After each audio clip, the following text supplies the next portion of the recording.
Okay, next हम बात करते हैं MPS2 binomial MPS2। Question number first क्या बोला है? Sum of the coefficient in the expansion of 1 plus 5x minus 7x cube to the whole power 3165। ठीक है, यहां पर से हमसे बोला है sum of the coefficient in the expansion of, तो जब भी सम ऑफ कोफिशिएंट पूछा जाए तो जितने भी वेरिएबल है उनके प्लेस पर 1 पुट करना पड़ेगा। तो पुट x इक्वल टू 1, तो हमारे पास आएगा 6 minus 7 minus 1 to the power 3165, odd है इसलिए -1, तो हमारा आंसर आ जाएगा -1। D is the correct answer. ठीक है, question number 2, sum of the coefficient in the expansion of is vanish then alpha square into x square minus 2 alpha x plus 1 to the power 51। हमें बोला है कि इसके जितने भी कोफिशिएंट है उनका सम कितना है, 0 है, तो इसका सम ऑफ कोफिशिएंट कितना आएगा, alpha square minus 2 alpha plus 1 to the whole power 51 equal to 0। It means alpha equal to 1 only, तो अल्फा की वैल्यू कितनी आ गई, 1। Question number 3, if 1 plus ax to the power n equal to 1 plus 8x plus 24x square then the value of a and n are equal to, तो हमें बोला 1 plus ax to the power n equal to 1 plus 8x plus 24x square and so on.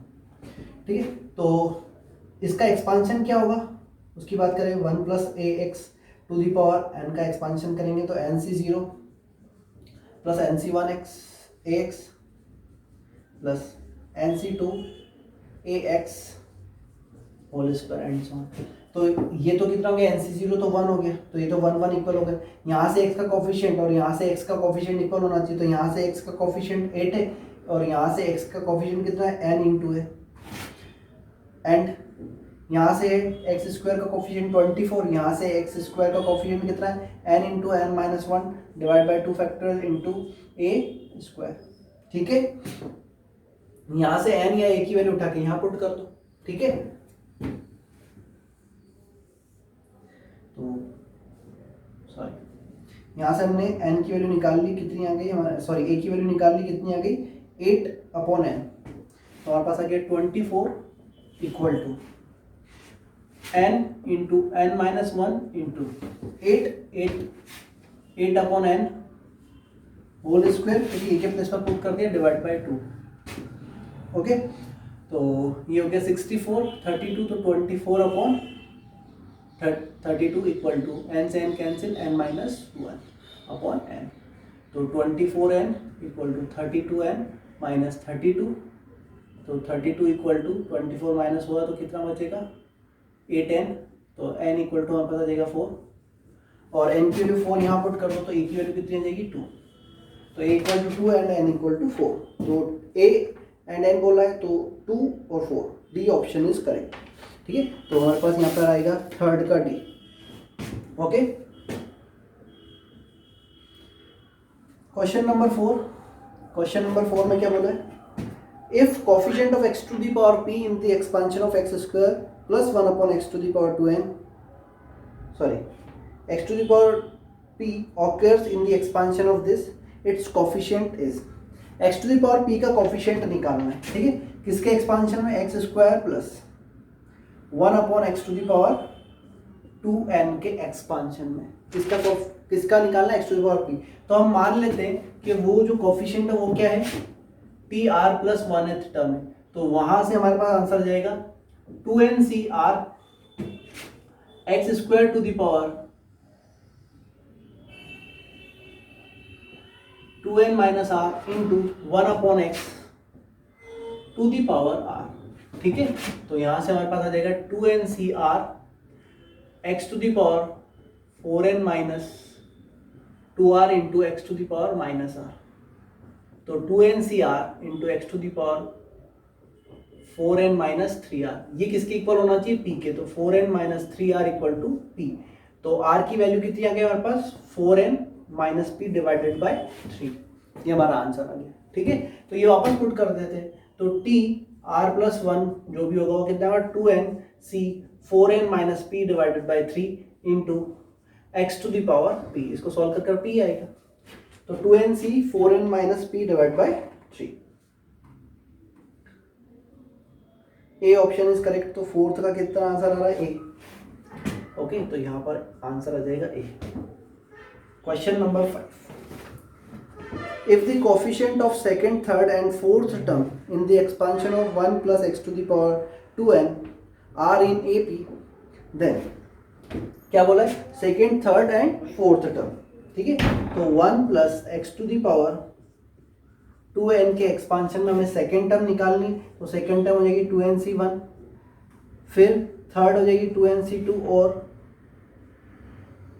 2nc3, ठीक है, coefficient of second, third and fourth term, ठीक है, in the are in AP, ये AP में तो कितना हो जाएगा twice of 2nc2 equal to 2nc1 into 2n sorry plus 2nc3।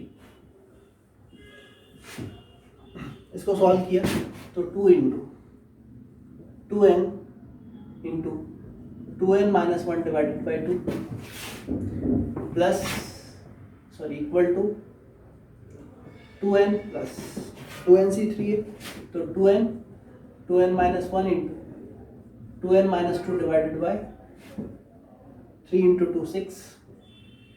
Okay, ऐसा कुछ होगा, सब में से 2n कॉमन आ गया, 2n से 2n कैंसिल हो गया, ये 2 से 2 कैंसिल हो गया, यहाँ पर बचा 2n minus 1 equal to 1 plus 2n minus 1 into 2n minus 2, तो ये हो जाएगा 1 प्लस 4n स्क्वायर, यहाँ से भी 2 कॉमन रखे, 2 से 2 कैंसिल, तो ये हो जाएगा हमारे पास, चलो पहले सॉल्व कर लेते या कैंसिल कर देते, तो हो जाएगा 2n minus 1 into n minus 1 upon 3 का इधर मल्टीप्लाई कर देते, 6n माइनस 2 तो minus 6 equal to 2n minus 1 into n minus 1, यहाँ से n माइनस 1 से या तो n की वैल्यू 1 होगी, ठीक है, देखते हैं n की वैल्यू 1 हो सकती है कि नहीं सकती, उसके अलावा बचा 2n माइनस 1, तो 2n equal to 7, n equal to 7/2।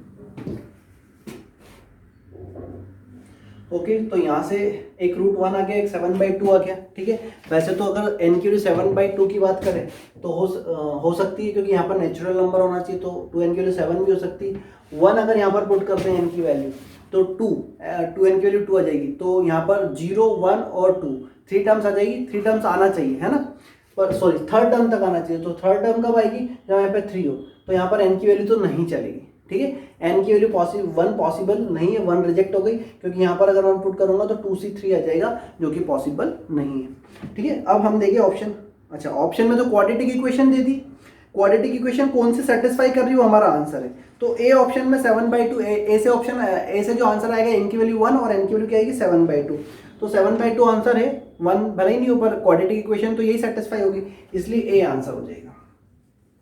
Okay, question number 6, question number 6 में क्या बोला, number of non zero term in the expansion of this, तो 1 plus 3 √2x to the power 9 plus 1 minus 3√2x to the power 9, ठीक है, तो इसके expansion में हमसे क्या पूछा है, नंबर ऑफ टर्म्स, तो हमें पता है जब हम a प्लस बी और a माइनस बी को ऐड करते हैं तो हमारे पास जो टर्म्स आती है twice of either 9c0 plus 9c2 plus 9c4 up to 9c8 तक आएगा, मतलब 0 2 4 6 और 8, कितनी टर्म्स हो गई टोटल 5 टर्म, तो हमारे पास यहाँ से आंसर होगा number of terms 5, so 6th का आंसर हमारे पास हो जाएगा सी, तो C answer correct. Question number 7, question number 7 में हमें बोला है the number of integral term in the expansion of √3 plus 8th root of 5 to the power 256, तो हमने बोला यहाँ से TR प्लस 1 टर्म पता लगाएंगे, वहाँ से देखेंगे क्या क्या इंटीजर्स हो सकते हैं, तो 256 CR 3 to the power 256 minus R/2 into 5 to the power R/8, ठीक है, तो यहाँ से आ जाएगा 256 आर की 256 minus R by 2 equal to integer होना चाहिए। ठीक है, क्योंकि रेशनल टर्म निकालनी है और r बाई 8 भी क्या होना चाहिए, इक्वल टू इंटीजर होना चाहिए। तो r बाई 8 इंटीजर कब होगा, सारे 8 के मल्टीपल पर हो जाएगा। तो यहाँ से आंसर आएगा 0 0 8 16 अप टू 256 है, तो 256 को 8 से डिवाइड कर सकते हैं क्या, यस, तो 256 तक जाएगा। अब ये सारी वैल्यू यहाँ सेटिस्फाई कर रही है क्या, ये देख लेते हैं। ठीक है, तो 256 में से अगर हम 8 माइनस करेंगे तो हमेशा 2 से तो डिविजिबल रहेगा ही रहेगा, मतलब ये सारी वैल्यू यहाँ पे सेटिस्फाई करेंगी। ठीक है, तो ये सारी टर्म्स हो गई हमारे पास आंसर। ठीक है, 0 पुट करूंगा तो 256 डिवाइड, मतलब इवन माइनस इवन आएगा, डिविजिबल बाय 2 तो होगा ही होगा। ठीक है, क्योंकि हमने डिविजिबल बाय 8 देख लिया। तो यहाँ से 0 से लेकर 256 तक में कितने टर्म्स है, तो हमारे पास आंसर आ जाएगा last term equal to first term plus number of terms minus 1 into common difference. 256 divide by 2 तो कितना हो जाएगा, equal to n minus 1, this implies n equal to 33। Total 33 terms ऐसी हैं जो किसी number of integral term in the expansion of, यहाँ पर हमसे नंबर ऑफ इंटीग्रल टर्म्स बोला है, हमने अभी रेशनल पता लगाई। इंटीग्रल टर्म्स मतलब ये नेगेटिव भी नहीं हो सकता, बट r की जितनी भी वैल्यू है उन सब के लिए ये कभी भी नेगेटिव नहीं होगा, है ना, क्योंकि मैक्सिमम वैल्यू यहाँ पर 256 में सारी वैल्यू माइनस हो रही है और यहाँ पर सारी r की वैल्यू 256 या 256 से कम है, तो ये कभी भी नेगेटिव नहीं होगा। अगर ये नेगेटिव होगा तो ये क्या आ जाएगा, 3 डिवाइड में आ जाएगा, तो वैसा भी नहीं होना चाहिए, मतलब हमको ये भी देखना पड़ेगा कि नेगेटिव तो नहीं हो रहा है। ठीक है, तो वैसे तो ये नेगेटिव भी नहीं हो रहा है, तो यही आंसर हो गया अभी भी n की वैल्यू 33। तो n की वैल्यू 33 से हमारे पास आंसर आ जाना चाहिए, यहाँ पर क्वेश्चन नंबर 7 का आंसर बी आ जाना चाहिए। ठीक है, हमारे पास आंसर आ जाएगा बी। ओके, फिर नेक्स्ट हमसे बोला है the sum of coefficient in the expansion of, question number 8, alpha x square minus 2x plus 1 to the power alpha x square minus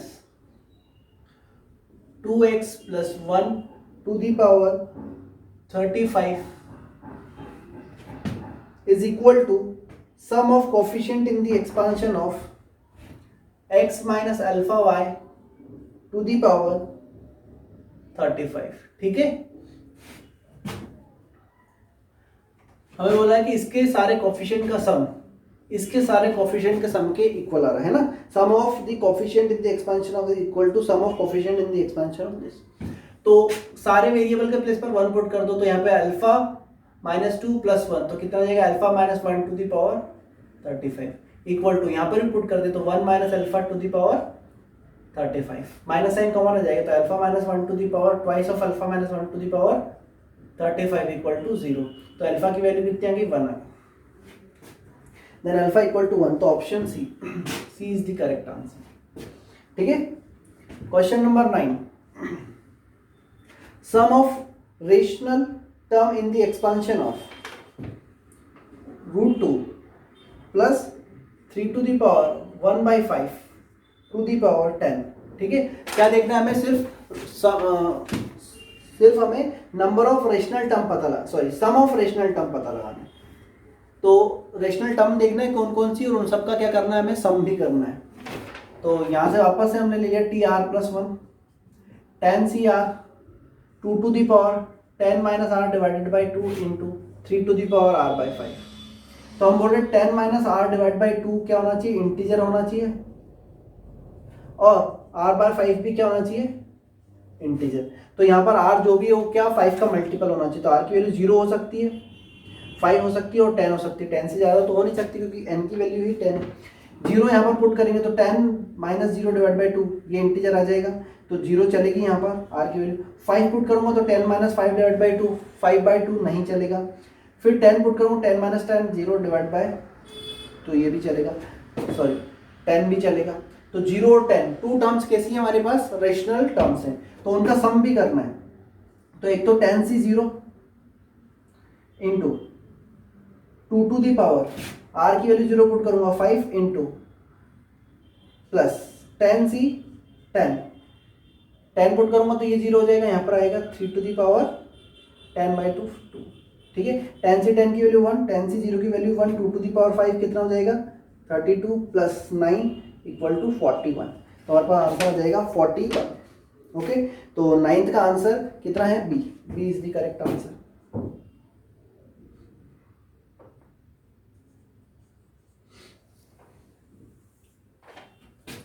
next question number 10, largest coefficient in the expansion of this.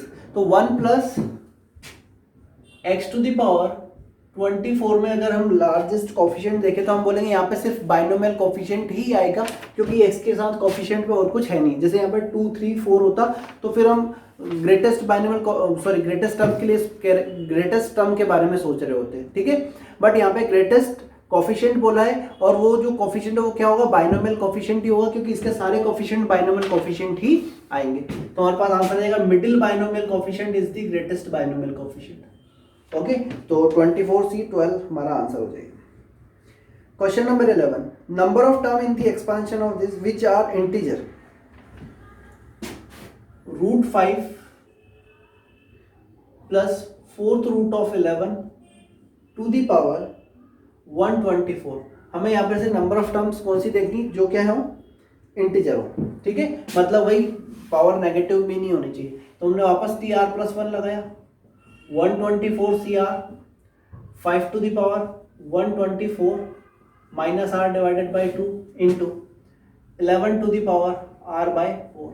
ठीक है, तो हमने बोला 124 minus R divide by 2 क्या होना चाहिए, integer, और R by 4 भी क्या होना चाहिए, इंटीजर होना चाहिए। ठीक है, तो R बाय 4 इंटीजर कब होगा, जब R की वैल्यू क्या आ जाएगी 0, इसलिए सॉल्व कर रहा हूँ। 0 4 8 अप टू 124 तक जाना है। ठीक है, अब उसके लिए होगा कि ये सारे इवन टर्म्स है, तो इवन में से इवन माइनस करेंगे तो क्या आएगा हमारे पास, इवन ही आएगा डिवाइड बाई 2, 2 से डिविजिबल हो जाएगा, मतलब सारी वैल्यू सेटिस्फाई करेगी। यहाँ पर मैक्सिमम वैल्यू 124 है, 124 में से 124 से कम टर्म अगर मैं माइनस करूंगा तो मेरे पास क्या आएगा, आंसर पॉजिटिव आएगा, मतलब सारी वैल्यू सेटिस्फाई करेंगे। ठीक है, तो हमारे पास आंसर कितना आ गया, वापस वही last term minus first term divided by common difference equal to number of term -1। तो 4 3 12 3 n - 1, तो n इक्वल टू कितना आ गया 32। तो हमारे पास नंबर ऑफ टर्म्स जो इंटीजर हैं वो कितनी हो गई हमारे पास यहाँ पे 32 मतलब 11th का आंसर कितना हो गया हमारे पास, D is the answer. Okay, question number 12, number of irrational term in the expansion of 4 to the power 1/5 plus 7 to the power 1/10 to the power 45। इसके एक्सपांशन में नंबर ऑफ इरेशनल टर्म पता लगानी है। तो हम रेशनल पता लगाएंगे, तो इरेशनल बची हुई सारी क्या हो जाएगी, रेशनल टोटल टर्म में से रेशनल माइनस कर देंगे। तो हमारे पास आंसर आ जाएगा 45CR 4 to the power 45 minus R divide by 5 into 7 to the power R by 10। ठीक है, तो वापस से वही 45 माइनस R डिवाइडेड बाई 5 क्या आना चाहिए, इंटीजर, और R बाई 10 भी क्या आना चाहिए, इंटीजर। तो इसको देख लेते हैं पहले। ठीक है, तो यहाँ पर R की वैल्यू क्या क्या पॉसिबल होगी, 0, फिर 10 20 30 और 40। ठीक है, अब R की वैल्यू 0 यहाँ पर पुट करें तो 45 माइनस 0 डिवाइड बाई 5 इंटीजर आएगा, ये चलेगा। 45 माइनस 10 डिवाइड बाई 5 ये भी चलेगा। ठीक है, मतलब ये कुछ भी माइनस करूँ तो ये 5 से डिविजिबल होगा, क्योंकि ये सारे टर्म 5 से डिविजिबल है, ये भी 5 से डिविजिबल है, तो इनका डिफरेंस भी 5 से डिविजिबल होगा, तो पांचों टर्म सेटिस्फाई होगी। तो हम बोल रहे हैं टोटल नंबर ऑफ टर्म्स क्या आएगा, index plus 1 45 plus 1 46। So number of irrational term, number of irrational term क्या आएगा 46 माइनस 5 41। ठीक है, बच्चे कितनी बार ये गलती कर देते हैं कि नंबर ऑफ रेशनल टर्म तक तो सही पता लगाया, कितनी आई 5, 45 में से ही माइनस करके आंसर 40 कर देंगे, और ऑप्शन में भी जनरली 40 होता है, देखो है। ठीक है, तो जबकि आंसर सी आ रहा है। ठीक है, 41 इज द आंसर। तो बड़ा ध्यान रखना पड़ेगा यहाँ पे आप लोगों को। 13th, middle term in the expansion of x square plus 1 x square plus 2 to the power n। इसको हम ऐसा लिख सकते हैं x plus 1/x to the power 2n। Middle term क्या आएगी हमारे पास 2n/n into x to the power n into 1/x to the power n। ये कैंसिल हो जाएगा, तो 2n/n is the middle term.